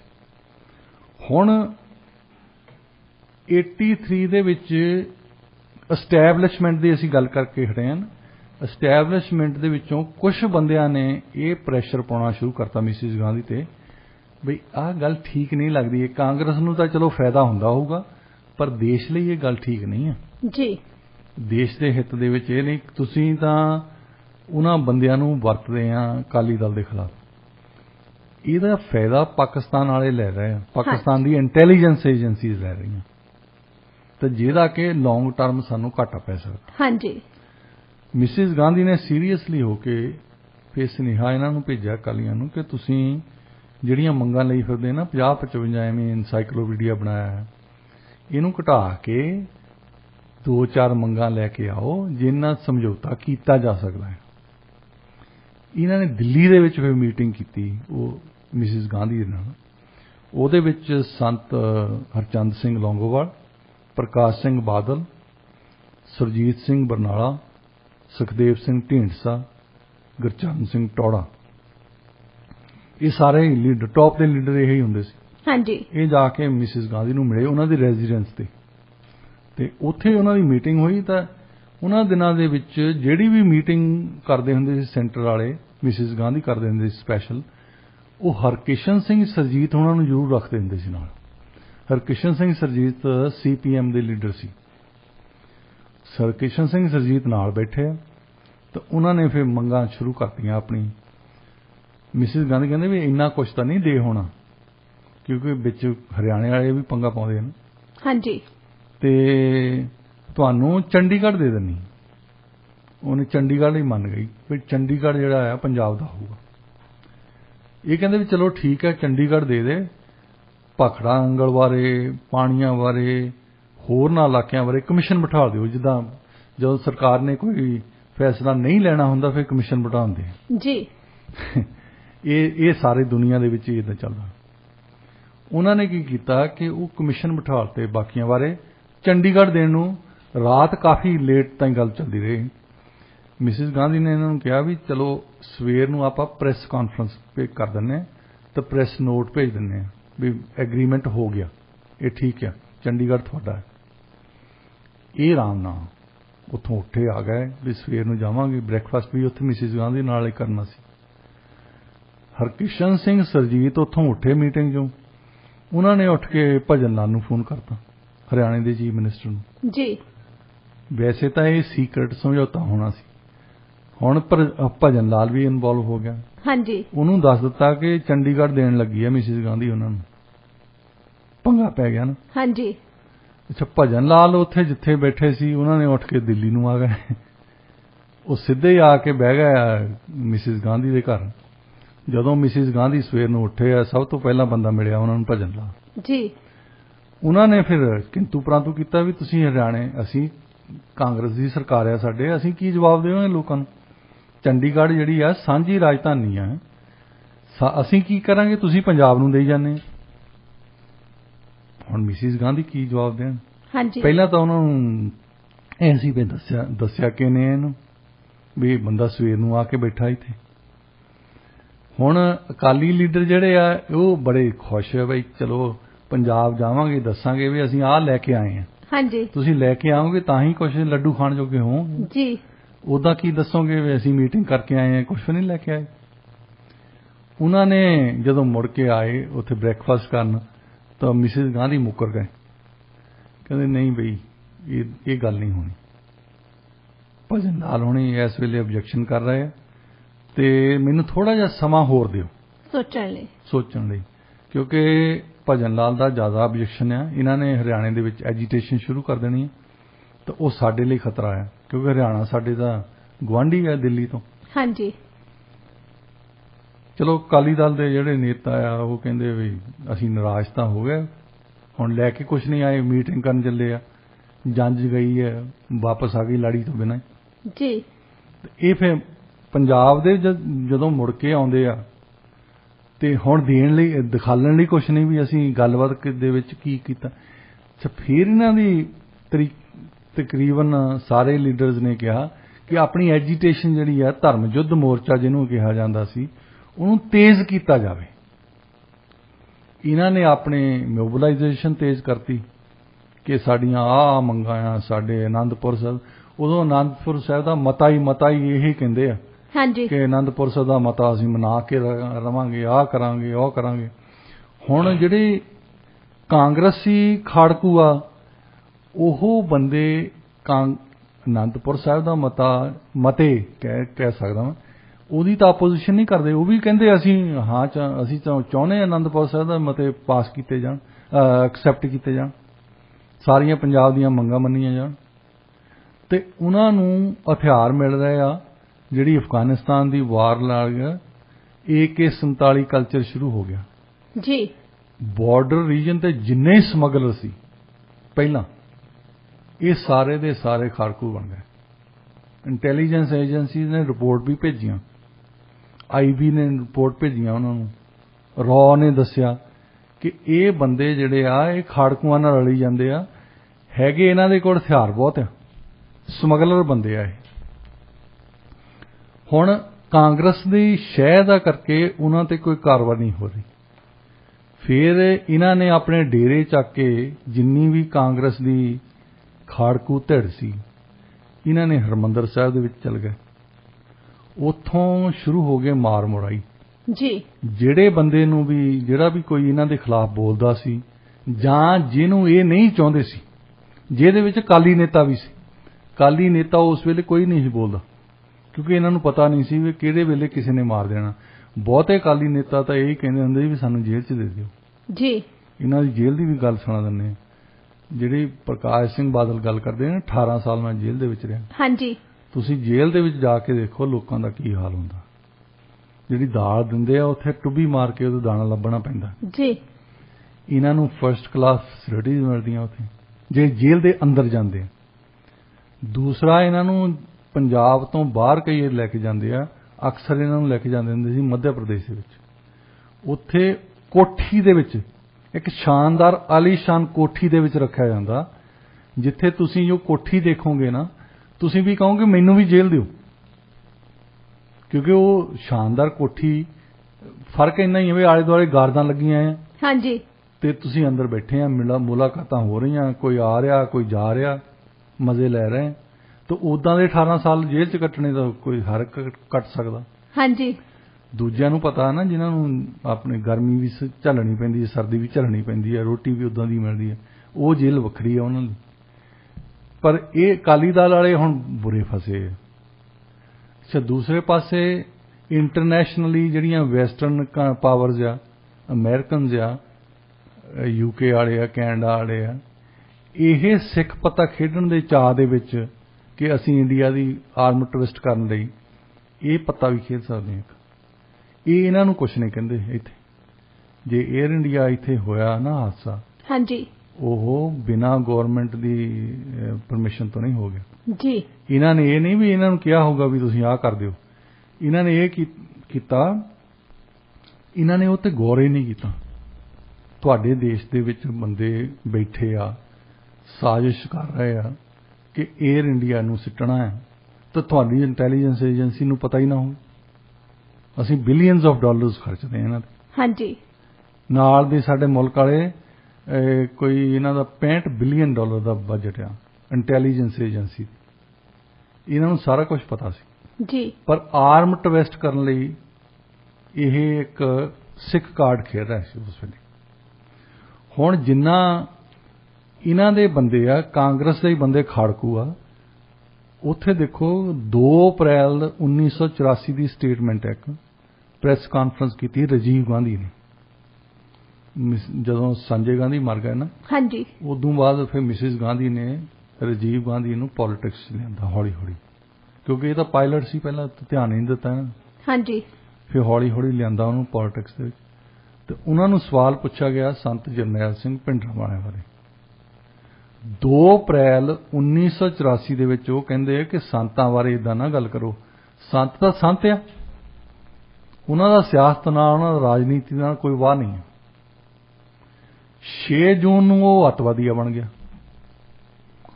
ਮਤਲਬ 1 ਮਹੀਨਾ ਹੀ ਲੱਗਾ ਹਾਂਜੀ ਤੁਸੀਂ ਕਾਂਗਰਸ ਦੀ ਸਾਜ਼ਿਸ਼ ਦੇਖੋ ਕਾਂਗਰਸ ਦੀ ਇਹ ਦੇਖੋ ਕੀ ਗੇਮ ਖੇਡ ਰਹੇ ਸੀ ਹੁਣ ਗੇਮ ਕਿਉਂ ਖੇਡ ਰਹੇ ਸੀ ਕਿ ਉਹਨਾਂ ਨੂੰ ਪਤਾ ਸੀ ਕਿ ਇਲੈਕਸ਼ਨ ਦੇ ਵਿੱਚ ਮੁਸਲਮਾਨਾਂ ਦੀਆਂ ਤੇ ਸਕੈਜੂਲਡ ਕਾਸਟ ਦੀਆਂ ਵੋਟਾਂ ਕਾਫੀ ਨਹੀਂ ਆ ਸਾਨੂੰ ਹੁਣ ਹਿੰਦੂ ਕਾਰਡ ਵੀ ਖੇਲਣਾ ਪੈਣਾ ਜੀ ਹਿੰਦੂਆਂ ਨੂੰ ਮਗਰ ਲਾਉਣ ਲਈ ਇੱਕ ਸਿੱਖ ਪੱਤਾ ਖੇਡਿਆ ਗਿਆ ਕਿ ਉਹਨਾਂ ਦੀਆਂ ਭਾਵਨਾਵਾਂ ਹਰਟ ਕੀਤੀਆਂ ਜਾਣ ਜਿਹੜੇ ਕਾਂਗਰਸ ਦੇ ਬੰਦੇ ਸੀ ਇਹਨਾਂ ਦੇ ਬਾੜੇ ਨਾ ਖੜਕੂ ਉਹ ਮੂੰਹ ਪਾੜ ਕੇ ਹਿੰਦੂ ਧਰਮ ਦੇ ਖਿਲਾਫ ਬੋਲਦੇ ਸੀ ਹਿੰਦੂਆਂ ਦੇ ਕਤਲ ਕਰਦੇ ਸੀ ਹਰ ਰੋਜ਼ ਅਖਬਾਰਾਂ ਦੇ ਵਿੱਚ ਆਉਂਦਾ ਸੀ ਮੈਂ ਅੱਗੇ ਵੀ ਐਗਜ਼ਾਮਪਲ ਦੇ ਚੁੱਕਾ ਮੇਰਾ ਦੋਸਤ ਹੈ ਮਰਾਠੀ ਇੱਕ ਉਹਦੀ ਮਾਂ ਕਹਿੰਦੀ ਹੁੰਦੀ ਸੀ ਵੀ ਕਦੇ ਦੇਖੋ ਉਹਨੇ ਕਦੇ ਸਿੱਖ ਨਹੀਂ ਦੇਖਿਆ ਮਤਲਬ ਦੇਖੇ ਤਾਂ ਹੋਣੇ ਆ ਮਤਲਬ ਉਹਦੀ ਸਿੱਖ ਨੇ ਕਦੇ ਮਦਦ ਨਹੀਂ ਕਹਿੰਦਾ ਕੀਤੀ ਸੀ ਵਾਹ ਨਹੀਂ ਸੀ ਕਦੇ ਬਾਹ ਨਹੀਂ ਸੀ ਪਿਆ 1983-84 ਤੋਂ ਪਹਿਲਾਂ ਜੇ ਬੰਬਈ ਦੇ ਵਿੱਚ ਰਹਿੰਦੀ ਉਹ ਕਦੇ ਟੈਕਸੀ ਸਾਦੀ ਹੁੰਦੀ ਸੀ ਤਾਂ ਉਹਨੇ ਉਹਨਾਂ ਨੂੰ ਕਹਿਣਾ ਵੀ ਸਿੱਖ ਡਰਾਈਵਰ ਭੇਜੋ ਕਿਉਂਕਿ ਸਾਡਾ ਅਕਸ ਇਦਾਂ ਬਣਿਆ ਸੀ ਕਿ ਸਿੱਖ ਇਮਾਨਦਾਰ ਹੁੰਦੇ ਆ ਔਰਤਾਂ ਨੂੰ ਕੁਝ ਨਹੀਂ ਕਹਿੰਦੇ ਤੇ ਸੇਫ ਆ ਉਹਨਾਂ ਦੇ ਨਾਲ ਸੇਫ ਆ ਜੀ ਖਾਸ ਤੌਰ ਤੇ ਔਰਤ ਆ ਮੈਂ ਲੇਟ ਜਾਣਾ ਆ ਮੈਨੂੰ ਸਿੱਖ ਡਰਾਈਵਰ ਚਾਹੀਦਾ ਜੀ 1983-84 ਦੇ ਬਾਅਦ ਇੰਨਾ ਪ੍ਰਾਪੇਗੰਡਾ ਹੋਇਆ ਕੀਤਾ ਕਿਹਨੇ ਕਾਂਗਰਸ ਦੇ ਖਾੜਕੂਆਂ ਨੇ ਹਾਂਜੀ ਇਹਨਾਂ ਨੇ ਹਰ ਰੋਜ਼ ਹੈਡਲਾਈਨ ਇਹੀ ਹੁੰਦੀ ਸੀ ਕੋਈ ਜਾਂ ਇਹਨਾਂ ਨੇ ਕੋਈ ਬਕਵਾਸ ਕੀਤਾ ਹੁੰਦਾ ਸੀ ਹਿੰਦੂ ਧਰਮ ਦੇ ਵਿੱਚ ਵਿਸ਼ਵਾਸ ਰੱਖਣ ਵਾਲਿਆਂ ਦਾ ਜੀ ਜਾਂ ਉਹਨਾਂ ਨੂੰ ਬੱਸ ਚੋਂ ਕੱਢ ਕੇ ਮਾਰਤਾ ਕਿਸੇ ਨੂੰ ਟ੍ਰੇਨ ਚੋਂ ਕੱਢ ਕੇ ਮਾਰਤਾ ਕਿਸੇ ਨੂੰ ਐਡੀਟਰ ਨੂੰ ਮਾਰਤਾ ਕਿਸੇ ਨੂੰ ਵਿਚਾਰਾ ਕੋਈ ਸਿਗਰਟਾਂ ਵੇਚਦਾ ਸੀ ਉਹਨੂੰ ਮਾਰ ਦਿੱਤਾ ਉਹਦਾ ਅਸਰ ਫਿਰ ਕੀ ਪਿਆ ਉਹ ਕਹਿੰਦਾ 1983-84 ਤੋਂ ਬਾਅਦ ਜਦੋਂ ਉਹਦੀ ਮਾਂ ਕਦੇ ਟੈਕਸੀ ਕਾਲ ਕਰਦੀ ਸੀ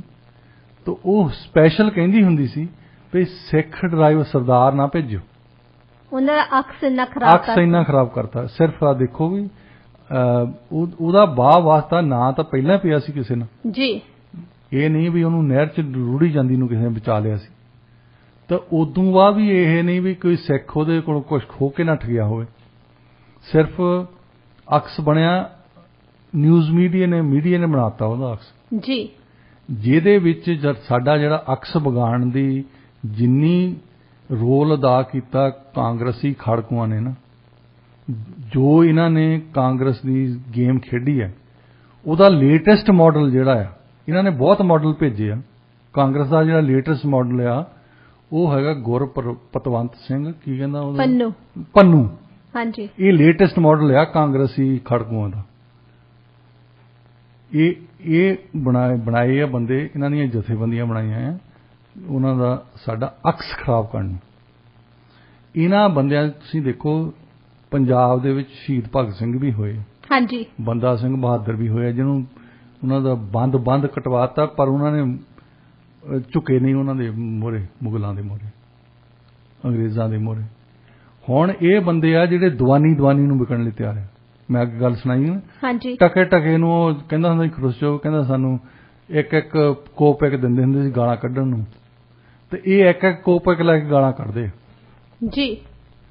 ਤੇ ਮੇਰਾ ਖਿਆਲ ਸਮਾਂ ਹੋ ਗਿਆ ਖਤਮ, ਤੇ ਤੁਸੀਂ ਅੱਜ ਦਾ ਵਿਚਾਰ ਦੱਸੋ। ਜੀ ਡਾਕਟਰ ਸਾਹਿਬ, ਅੱਜ ਦਾ ਵਿਚਾਰ ਹੈਗਾ ਜੀ, ਮੱਖੀ ਦੇ ਖੰਘਣ ਨਾਲ ਧਰਤੀ ਨਹੀਂ ਕੰਬਦੀ। ਵਾਹ। ਇਸੇ ਨੋਟ ਤੇ ਅਸੀਂ ਅੱਜ ਦਾ ਪ੍ਰੋਗਰਾਮ ਇੱਥੇ ਹੀ ਸਮਾਪਤ ਕਰਦੇ ਹਾਂ। ਪ੍ਰੋਗਰਾਮ ਤੁਹਾਨੂੰ ਕਿਹੋ ਜਿਹਾ ਲੱਗਿਆ ਸਾਨੂੰ ਦੱਸਣਾ ਜ਼ਰੂਰ। ਸਟੂਡੀਓ ਦਾ ਨੰਬਰ ਹੈ 6045929191 604 592 9191। ਤੁਸੀਂ ਸਾਨੂੰ ਸਾਡੇ ਸੋਸ਼ਲ ਮੀਡੀਆ ਹੈਂਡਲਸ ਤੇ ਵੀ ਮੈਸੇਜ ਕਰਕੇ ਦੱਸ ਸਕਦੇ ਹੋ। ਫੇਸਬੁੱਕ, ਟਵਿੱਟਰ ਤੇ ਇੰਸਟਾਗ੍ਰਾਮ ਹੈ ਰੇਡੀਓ ਇੰਡੀਆ 1110 ਦੇ ਨਾਂ ਹੇਠ। ਇਸ ਤੋਂ ਇਲਾਵਾ ਤੁਸੀਂ ਸਾਨੂੰ ਈਮੇਲ ਵੀ ਕਰ ਸਕਦੇ ਹੋ info@radioindia.ca ਤੇ। ਪ੍ਰੋਗਰਾਮ 'ਚ ਸਾਥ ਦੇਣ ਲਈ ਬਹੁਤ ਬਹੁਤ ਸ਼ੁਕਰੀਆ।